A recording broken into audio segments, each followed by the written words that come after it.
शेतकऱ्यांच्या जीवनामध्ये मोठ्या प्रमाणात आर्थिक सक्षमता निर्माण व्हायला पाहिजे होती, ते करायला सरकारला अपयश आलेलं आहे का, हा या निमित्तानं प्रश्न निर्माण झालेला आहे। शेतीवर आधारित उद्योग महाराष्ट्रामध्ये संपलेले आहेत का, आणि अशा पद्धतीची जी काही परिस्थिती या महाराष्ट्रात निर्माण झालेली आहे कधी नव्हे।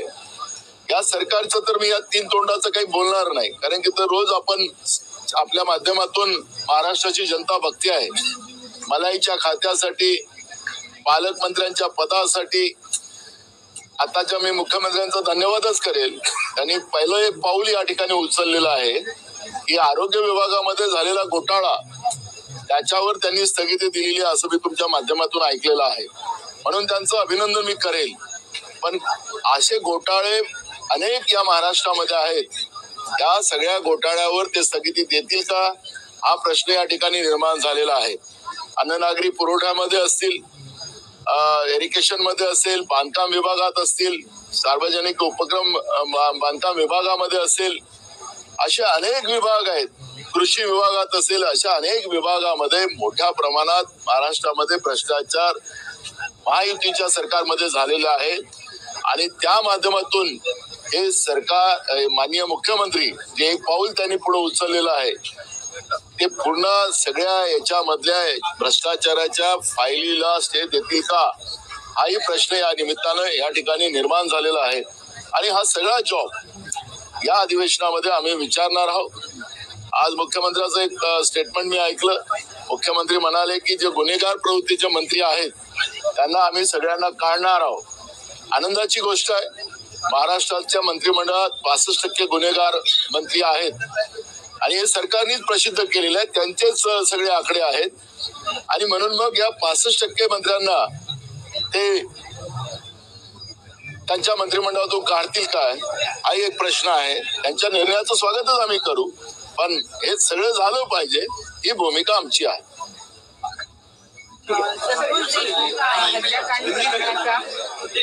काही उल्लेख या संदर्भामध्ये झालेला आहे का, धनंजय मुंडे असतील किंवा माणिकराव कोकाटे असतील, म्हणजे राजीनाम्याच्या संदर्भामध्ये आपली भूमिका काय आहे त्याबद्दलचा काही उल्लेख झाला? हे बघा, मी सांगितलं की दागी मंत्र्यांच्या बद्दलची भूमिका आज मुख्यमंत्र्यांनी मांडलेली आहे, त्याच्यामध्ये माणिक कोकाटे पण येणार आहे, त्यामुळे हे सगळे येणार आहे, 65% मंत्री येणार आहेत।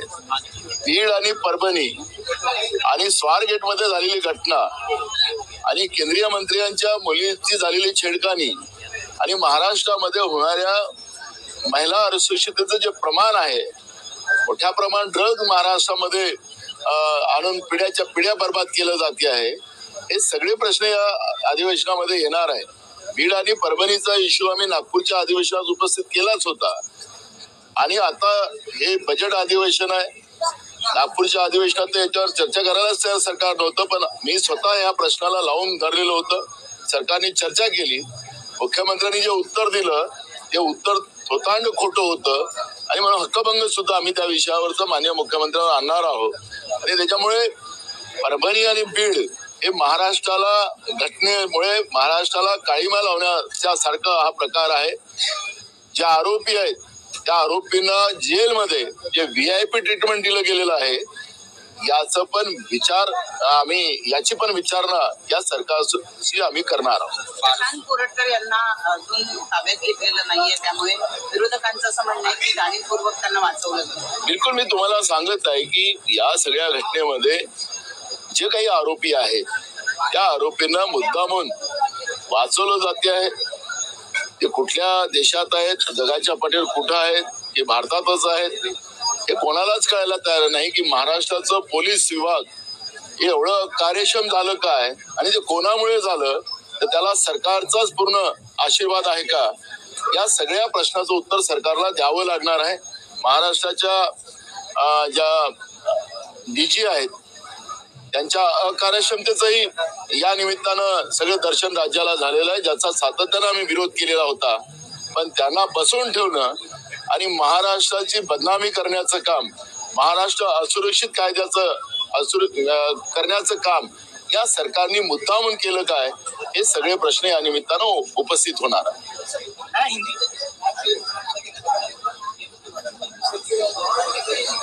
आपने देखा होगा कि जब सरकार बनी है उस समय में नागपुर में जो माननीय राज्यपाल ने अभिभाषण किया था वही भाषण को रिपीट करने का काम किया है, उसमें कोई बहुत सुधार नहीं है। बस सरकार सिर्फ माननीय राज्यपाल महोदय के मुंह से ये बात कहलवाते हैं, लेकिन उसकी अंमलबजावनी महाराष्ट्र में होते अपने को देखने को नहीं मिल रही है।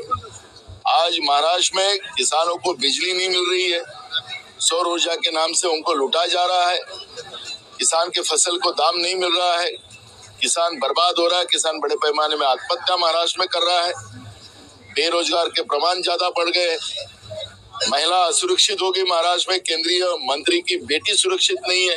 तो आम लोगों का तो क्या ठिकाना होगा उसका अंदाज इस बहाने से लगा सकते हैं।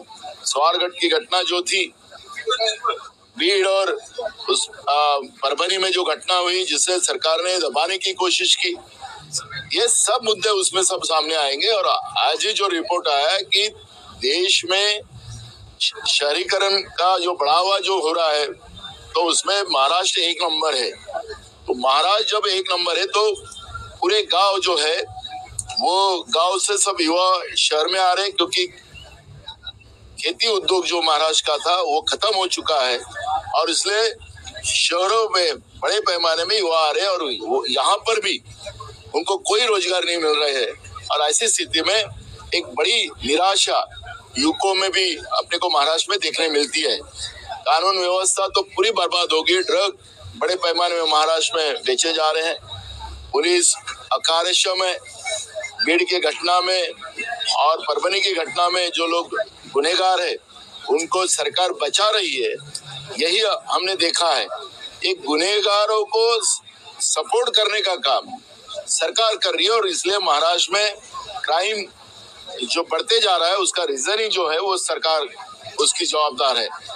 और ऐसी कई घटना है कि वो घटनाओं को हम ये असेंबली में उठाएंगे और सरकार को उसका जवाब देना पड़ेगा। नेता प्रतिपक्ष के मुद्दे को लेकर शिवसेना उद्धव ठाकरे गुट जो है वो अपनी तरफ से नाम देने जा रहा है। महाविकास आघाड़ी में क्या ये सहमति बनी है कि कौन नेता विपक्ष बनेगा? देखो, एक सिंपल लाइन है, महाराष्ट्र के विधानसभा में अपोजिशन में उनके संख्या ज्यादा है तो स्वाभाविक है उनका अपोजिशन लीडर बनेगा। अपर हाउस में कांग्रेस का अपोजिशन लीडर बनेगा, जहां वहां हमारी संख्या ज्यादा है, कांग्रेस की संख्या ज्यादा है, तो जिसकी संख्या ज्यादा है उनका रहेगा, उसमें कोई तनाव करने का कोई कारण नहीं है। हमको सरकार। लेकिन ऊपरी हाउस में शिवसेना उद्धव ठाकरे गुट के अंबादास दानवे इस समय नेता प्रतिपक्ष है, क्या उन्हें हटाने की मांग आप कर रहे हो?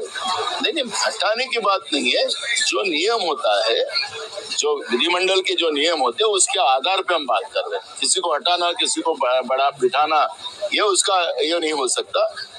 जो भी है वो नियम के साथ हो और महाविकास आघाड़ी उसके आधार पे आगे जाए और सरकार को पूरे घेराबंदी करे, ये भूमिका कांग्रेस पार्टी की है। देखो, उनकी पार्टी से किसको देना है वो उनका अधिकार है, उसमें हमें उनके कौन अपोजिशन लीडर बनाना वो उनका दायित्व है।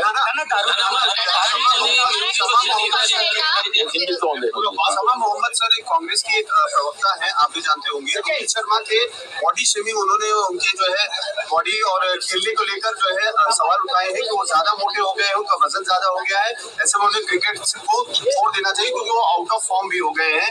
ऐसी टीम के कैप्टन के बारे में बोल रही है जो ऑलरेडी T20 वर्ल्ड कप जीत चुकी है और चैंपियंस ट्रॉफी फाइनल।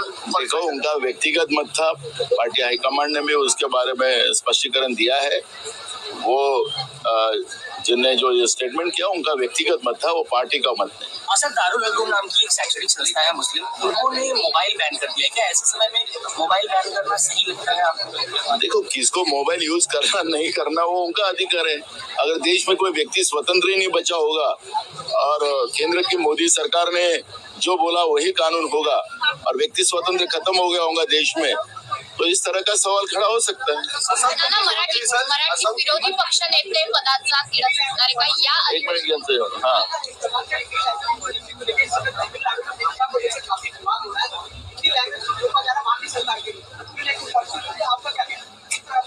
देखो, हर राज्यों को हमारी संवैधानिक व्यवस्था वो सांघिक प्रणाली वाली है। हर राज्य को अपनी पॉलिसी बनाने का अधिकार है। केंद्र सरकार को किसी की बातों को थोप नहीं सकती। तो सांघिक प्रणाली के आधार पे कौन से राज्य क्या क्या निर्णय लेंगे वो उनका अधिकार है।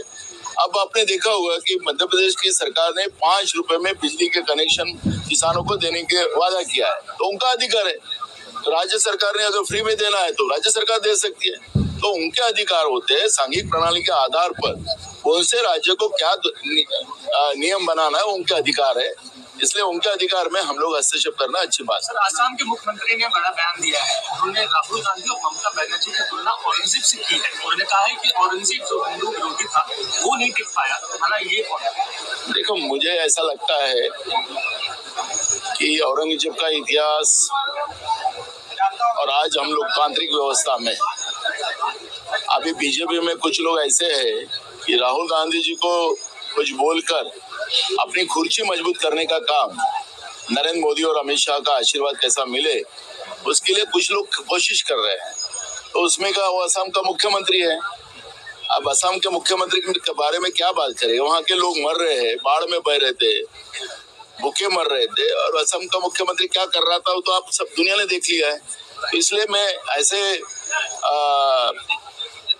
मुख्यमंत्री पद की तो गरिमा सबने रखना चाहिए, एक संवैधानिक पद है, लेकिन इस तरह का बेतुल का सब्जेक्ट निकाल कर असम के जनता के जो मूल इश्यू है उसको डाइवर्ट करने का पाप असम के मुख्यमंत्री कर रहे हैं। मैं उनका नाम इसलिए नहीं लेना चाहता कि कोई मतलब ही नहीं है ऐसे आदमी के बारे में कोई बात करना। आता मराठी विरोधी पक्षनेते पदाच्या बाबत आता या अधिवेशनात काय निर्णय घेतला जाणार आहे? या अधिवेशनात तरी विरोधी पक्षनेते मिळणार? बघा, विधानसभेमध्ये शिवसेना हा पक्ष मोठा पक्ष आहे, त्यामुळे त्यांनी त्यांचा कॅन्डिडेट डिक्लेअर केला पाहिजे।